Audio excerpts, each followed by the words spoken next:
यत पिंडे तत् ब्रह्मांडे, अर्थात जैसा बाहर है वैसा ही हमारे भीतर है। यानी कि जैसी सृष्टि ब्रह्मांड में बाहर चल रही है वैसी ही हमारे अंदर चल रही है। हमारा ब्रह्मांड भी 5 तत्वों से बना है, धरती, जल, अग्नि, वायु, आकाश। और ये 5 तत्व जब बाहर संतुलित होते हैं तो भीतर भी संतुलित होते हैं, और अगर बाहर बिगड़ गए तो अंदर भी बिगड़ गए। यानी कि जैसे बाहर अगर सर्दी, गर्मी, बरसात कुछ इकट्ठा मौसम चल रहा है तो हमारी बॉडी में भी बहुत ज्यादा उथल पुथल चल रही है। हमारे पुराने ग्रंथ आयुर्वेद में ऋतु संधि काल का वर्णन है कि जब 2 मौसम मिलते हैं उस वक्त हमारे शरीर के अंदर क्या सिस्टम चलता है।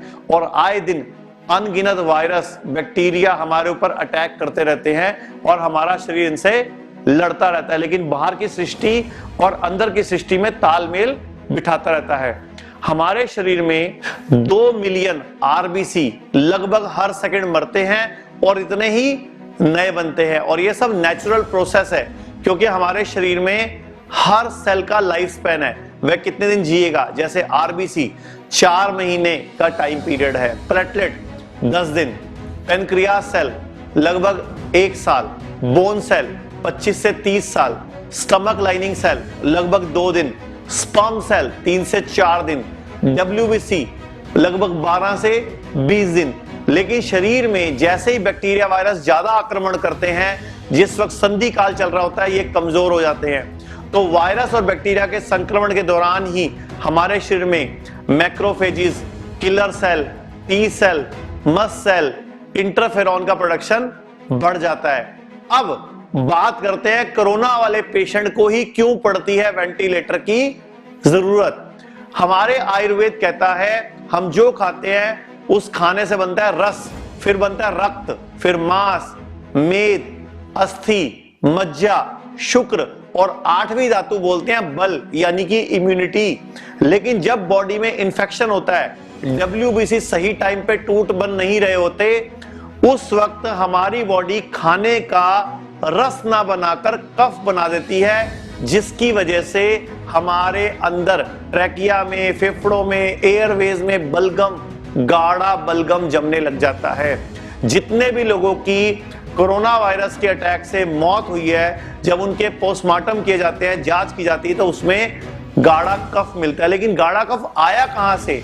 गाढ़ा कफ आपके खाए गए खाने, आपकी ऐसी चीजों से ही बना जिसकी वजह से बॉडी ने कफ बना के अपने एल्वलाई, जो फेफड़ों के अंदर ऑक्सीजन के सेल्स को, ऑक्सीजन को भरते हैं, निकालते हैं, फेफड़े फैलते हैं, सिकुड़ते हैं, वहां पे उसको ब्लॉक कर देता है, जिसकी वजह से हमारी बॉडी में ऑक्सीजन लेवल कम हो जाता है, WBC, RBC की संख्या कम होने लग जाती है, बॉडी में ब्लड में ऑक्सीजन की कमी हो जाती है, हीमोग्लोबिन घट जाता है।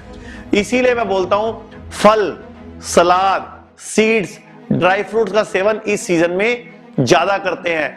अगर इन चीजों को आप ज्यादा खाते हैं तो हमारे शरीर में नाइट्रिक ऑक्साइड भी बढ़ता है, एल्कलाइनिटी भी बढ़ती है।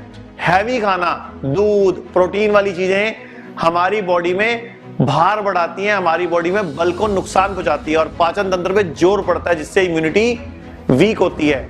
इसीलिए मैं बोलता हूं इंटरमीडिएट फास्टिंग, यानी कि खाने में गैप रखना, जिसको ऑटोफेजी बोलते हैं, उसकी प्रक्रिया शुरू करनी चाहिए। 2016 में योशिनोरी सुमी ने ऑटोफेजी के बारे में बताया, उनको नोबेल प्राइज पुरस्कार भी मिला इसी वजह से, और वो जापानी साइंटिस्ट है। 1931 में ओटो हेनरिच वार्गबर्ग को भी नोबेल प्राइज मिला। उन्होंने कहा शरीर में ऑक्सीजन की मात्रा बढ़ा दो तो कैंसर और ट्यूमर सर की ग्रोथ कम हो जाती है, और शरीर का पीएच लेवल भी ऑक्सीजन के साथ साथ बैलेंस हो जाता है और बॉडी की इम्यूनिटी बढ़ती है। 1998 में लुइस जे इग्नारो ने बताया अगर आप फल, सलाद, हरी सब्जियां ज्यादा लेते हैं तो शरीर में नाइट्रिक ऑक्साइड बढ़ता है, जिससे ब्लड वेसल खुलते हैं, डायलेट होते हैं, ब्लड सर्कुलेशन बढ़ता है और बीपी, शुगर, हार्ट अटैक जैसी बीमारियों से मौत नहीं होती है। लगभग 130 करोड़ की आबादी में सबको ये संक्रमण क्यों नहीं लगा, केवल कुछ ही लोग क्यों मरे? इसके पीछे सबसे बड़ा कारण है आपका खान पान, आपका लाइफ स्टाइल, आपकी बॉडी की इम्यूनिटी। तो जो मैंने इतना बताया, इससे आप इतना समझ लीजिए कि अपनी बॉडी के पीएच लेवल को बैलेंस कर लीजिए, अपनी बॉडी की एसिडिटी को अल्कलिनिटी में बदल लीजिए, हर चीज को चबा चबा के खाइए, बार बार गर्म पानी पीजिए, जब भी मूड खराब हो, गुस्सा हो, लड़ाई हो, उस दिन खाना मत खाइए। इस वक्त सब भारतीयों को मिलके भारत सरकार की मदद करने की जरूरत है।